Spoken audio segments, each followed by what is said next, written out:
नमस्कार, मी मयुरी आणि आपण पाहत आहात 7 स्टार न्यूज। मावळमधील पवना धरणात बोट उलटून 2 तरुणांचा जीव गेलाय। या प्रकरणी लेक व्ह्यू सोसायटीमधील सुमती विलाच्या मालक आरती मंडलिक, बोट मालक संतोष चाळके या दोघांविरुद्ध गुन्हा दाखल केलाय। लोणावळा पोलिसांनी कारवाई केली असली तरी अद्याप कोणालाही अटक केलेली नाही। लोणावळा ग्रामीण पोलिसांनी दिलेल्या माहितीनुसार पवना धरण परिसरात बुधवारी तुषार अहिरे, मयूर भारसाके दोघे मूळ राहणार भुसावळ, जिल्हा जळगाव हे मित्रांसोबत बुधवारी फिरायला गेले होते। धरणाच्या पाणलोट क्षेत्राजवळ त्यांनी लेक इस्केप व्हिला बंगला भाड्याने घेतला होता। बंगल्याच्या आवारातूनच धरणाच्या पाणलोटात उतरण्यासाठी मार्ग आहे। तिथे पाणलोट क्षेत्रात नाव लावली होती।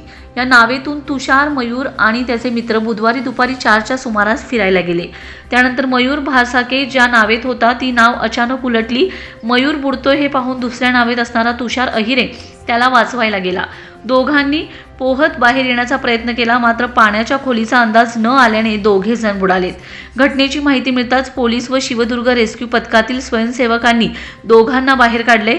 उपचारांपूर्वीच तुषार, मयूर दोघांचा मृत्यू झाला होता।